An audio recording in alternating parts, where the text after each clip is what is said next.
parlerò di qualcosa di un po' diverso, qualcosa che è nato qualche anno fa in collaborazione con diversi gruppi di ricerca. Questo dà un po' l'idea anche della necessità di una sinergia fra competenze e culture diverse e che rappresenta un po' anche una parte del mio percorso di vita. Allora, parte un po' da lontano. Se alcuni potranno trovare banali alcune delle slide, ma vi chiedo la cortesia di non sentirvi insultati ed offesi perché la platea è eterogenea. Per cui partiamo un po' da lontano. Allora, la questione della resistenza agli antibiotici.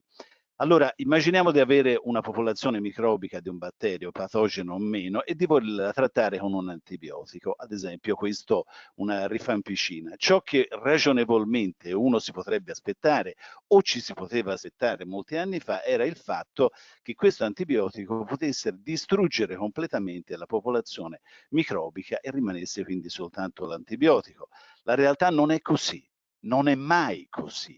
La plasticità metabolica dei batteri è tale per cui in tempi anche brevissimi uno o più membri di quella popolazione microbica muta, cambia e diventa resistente a quell'antibiotico. Sappiamo perfettamente anche che noi potremmo dire, bene, usiamo, e quindi ovviamente questo batterio in presenza di quel determinato antibiotico si moltiplica perché la molecola non gli fa più niente, è ineluttabile. Così come è ineluttabile il fatto che se noi trattiamo lo stesso batterio con un secondo antibiotico, ci aspettiamo che questa popolazione microbica sparisca. Non è così. Compare lo stesso mutante, può diventare resistente anche al secondo antibiotico. Quindi una resistenza multipla. Questo è, ci dobbiamo mettere in testa che questo, scusatemi, sono partite delle diapositive, che avverrà sempre. Qualsiasi tipo di molecola, parlo di singola molecola, che possa funzionare sui batteri, porterà sempre alla comparsa di un mutante resistente. I meccanismi di resistenza agli antibiotici da parte dei batteri li avete visti anche ieri, sono tanti. Uno dei peggiori, o meglio peggiori dal punto di vista ovviamente dell'uomo, è il fatto che questi batteri possono far fluire il loro genoma, la parte del loro genoma attraverso meccanismi di trasferimento genetico orizzontale, e questo rende i batteri resistenti anche ad una pletora di antibiotici. Questo è ovviamente il motivo per cui poi alla fine non di antibiotici di sintesi, nuova sintesi, ce ne sono pochissimi. C'è stata una diminuzione notevole, notevolissima negli ultimi anni. A cosa è dovuto tutto questo? Al fatto che le singole molecole che noi utilizziamo come antibiotici agiscono all'interno della cellula batterica contro un singolo bersaglio cellulare. Quindi questo è ineluttabile, il fatto che alla fine compaia un mutante resistente a quella determinata molecola. Allora possiamo bypassare il problema? La questione è questa. Possiamo per esempio utilizzare una combinazione di molecole che potrebbero essere dirette non verso un singolo bersaglio molecolare all'interno della cellula, ma verso più target molecolari. E questo potrebbe rendere estremamente ridotta, quasi azzerata, la probabilità che possa apparire un mutante resistente a tutto questo mix di molecole. Ovviamente la domanda è dove li possiamo trovare queste molecole, e esistono queste molecole?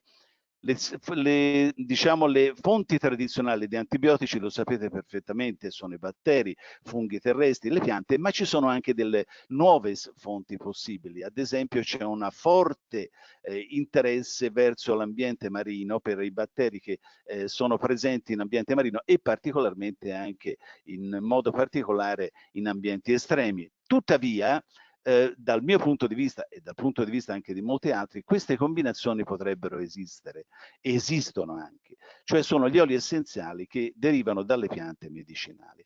Allora io vi dico subito questo, io delle piante medicinali mi disinteressavo totalmente fino a qualche anno fa, fino a quando non sono entrato in contatto con Fabio Firenzuoli e ad altre persone, e mi sono reso conto che questo è un mondo veramente notevole, intrigante da morire, E quando ci siamo resi conto che potevamo associare la pianta officinale al microbioma, per me che sono un genetista dei microrganismi, allora tutto è diventato non bello, intrigante, ma è diventato fantastico, un mondo di un fascino pazzesco, di una veramente incredibile.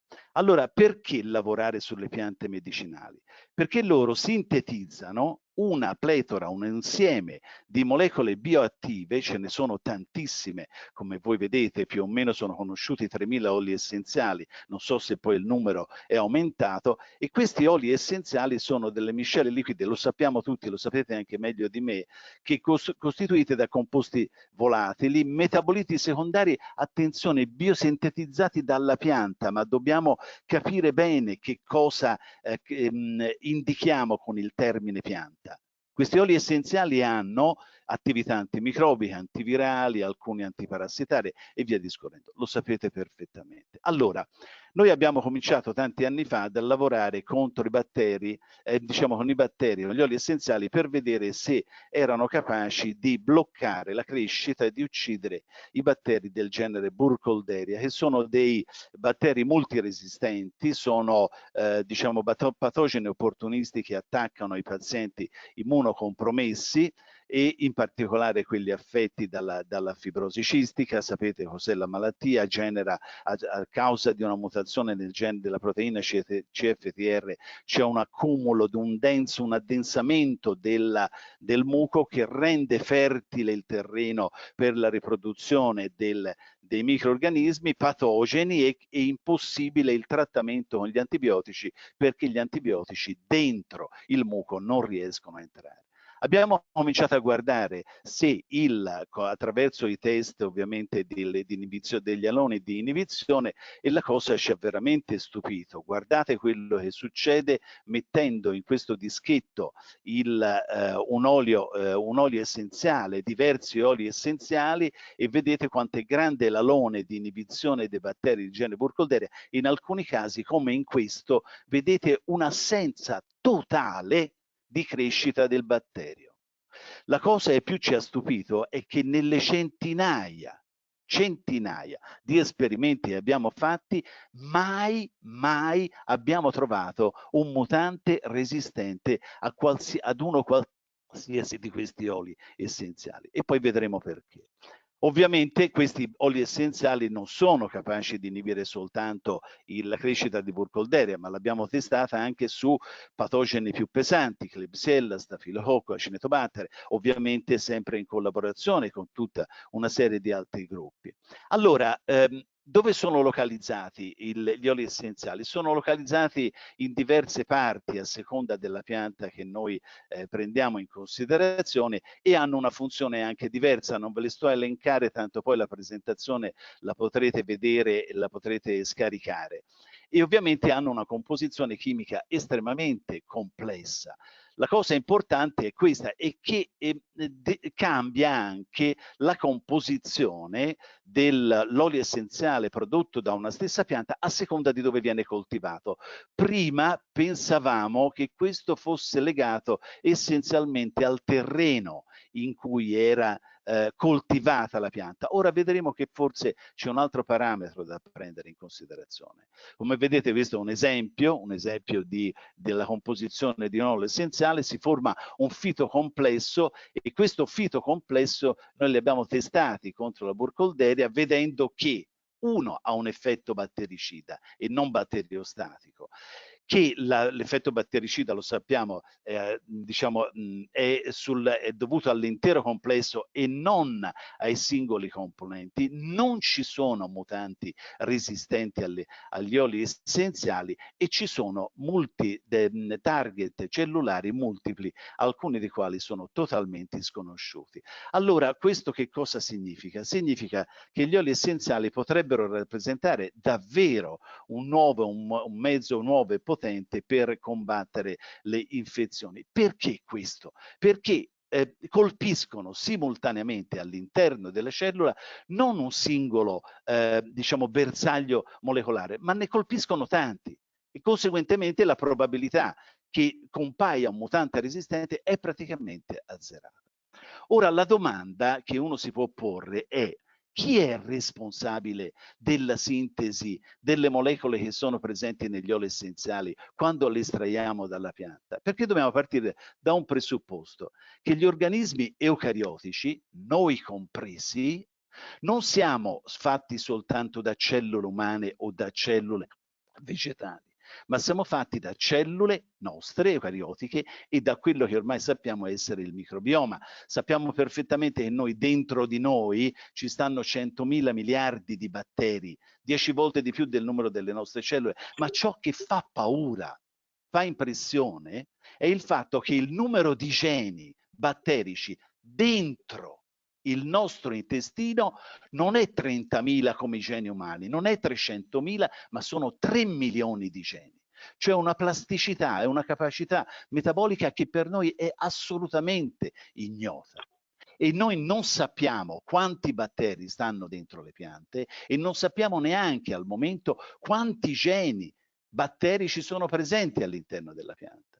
Allora la pianta quindi non è una pianta, è un olobionte. Stanno dentro la pianta quei batteri che vengono chiamati endofiti, cioè che sono e che rappresentano il fitobioma, cioè l'insieme dei batteri, dei microrganismi, chiedo scusa, che abitano all'interno della pianta stessa. Da dove nasce allora l'idea che potrebbe essere anche una parte, o meglio che i batteri potrebbero in qualche modo produrre, sintetizzare alcune delle molecole che sono presenti negli oli essenziali?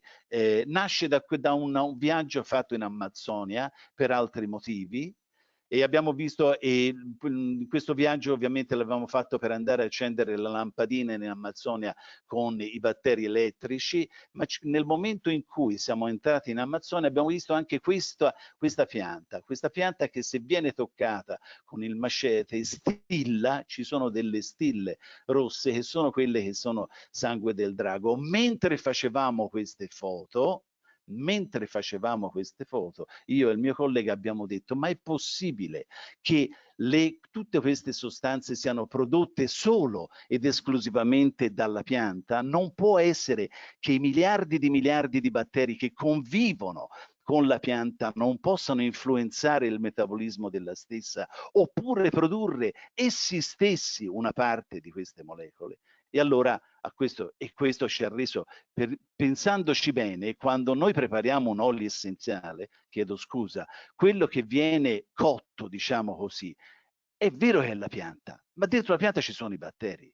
Quindi noi non possiamo escludere a priori che ciò che viene ottenuto nell'olio essenziale sia in parte dovuto anche al metabolismo batterico. Allora siamo partiti in tromba. Siamo partiti in tromba nel senso che abbiamo cominciato a lavorare subito con delle piante medicinali, lavorando sugli endofiti, che sono batteri che stanno dentro la pianta non provocando alcuna malattia, ma anzi ovviamente hanno delle funzioni positive nei confronti della pianta stessa, arrivano dalle foglie, arrivano dal terreno, attenzione, dal terreno dove le comunità microbiche sono estremamente complesse e presenti, possono quindi poi fluire in linea di principio, possono fluire liberamente nei vasi xilematici o floematici della pianta, ma non è esattamente così, come vedremo, e ci vivono ovviamente perché ci stanno di molto bene, perché ovviamente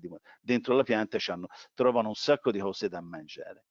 Allora, svolgono diverse funzioni, non sto a dirvele, ma sono tante, ma sono sicuramente una fonte nuova, innovativa di composti bioattivi e potrebbero essere una fonte veramente promettente per la medicina, per l'agricoltura e l'industria.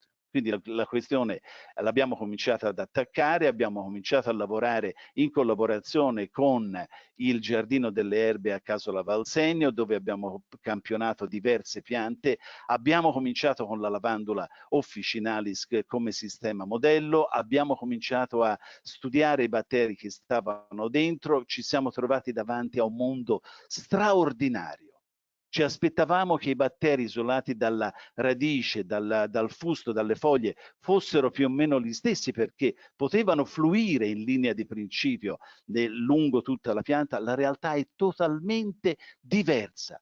Ciò che c'è nelle foglie dal punto di vista delle comunità batterie è totalmente diverso da quello che c'è nel fusto, da quello che c'è nelle radici.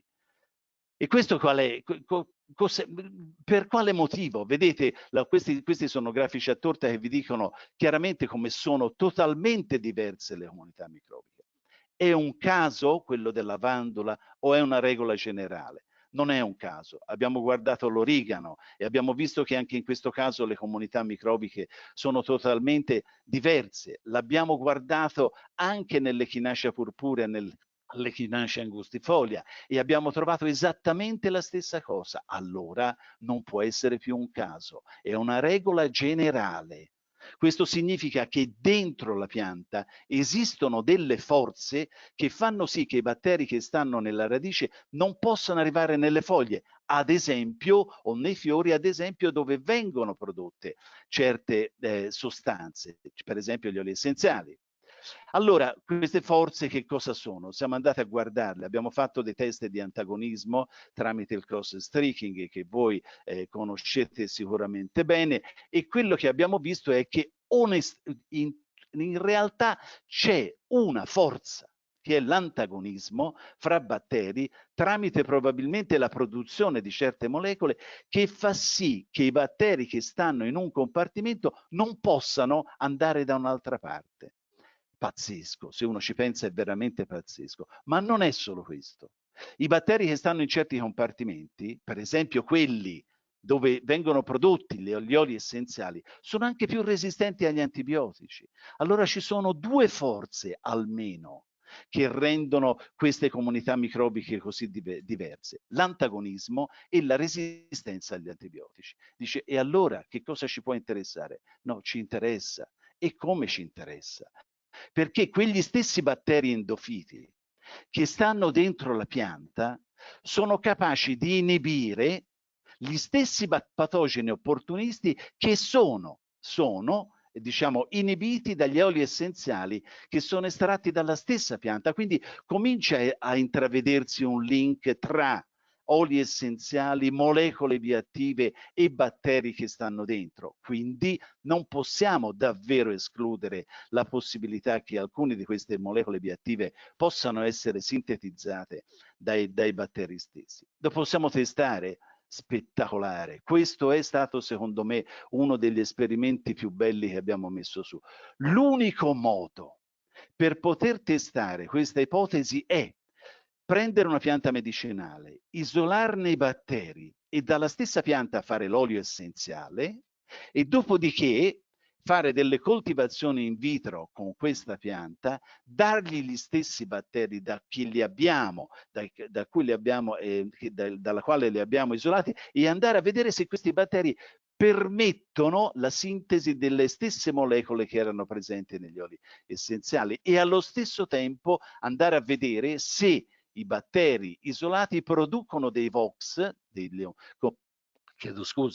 composti organici volatili, e confrontare il loro profilo con quello degli oli essenziali. Abbiamo cominciato, è stato un lavoro bellissimo fatto dai genetisti vegetali del nostro laboratorio, Patrizia Bogani, Valentina Maggini. Abbiamo messo su un sistema di in vitro per Echinacea angustifolia, Echinacea purpurea, ora lo stiamo mettendo su per origano vulgare, e abbiamo visto chiaramente che i batteri endofiti, quando reinfettano, isolati dall'Echinacea purpurea, quando reinfettano una pianta di Echinacea purpurea sterile, influiscono in modo pesante, importante, sul metabolismo della pianta stessa, aumentando la produzione di certe sostanze. Questo vuol dire, che cosa vuol dire? Vuol dire che ci siamo, secondo me, siamo veramente al punto cruciale. Negli ultimi giorni, in collaborazione con l'Università degli Studi di Palermo, abbiamo fatto esattamente la seconda parte di questo progetto e abbiamo visto che i batteri endofiti isolati da origano vulgare producono alcune molecole che sono presenti nell'olio essenziale. Questo che cosa significa all'atto pratico? Può significare almeno due cose. La prima, che noi possiamo coltivare i batteri e ottenere le molecole che sono presenti nell'olio essenziale a un costo che è irrisorio rispetto alla produzione da una pianta medicinale. L'altra cosa importante invece è che se noi potessimo usare questi batteri come inoculanti per le piante medicinali, potremmo spingere la produzione di molecole di oli essenziali da parte della pianta stessa.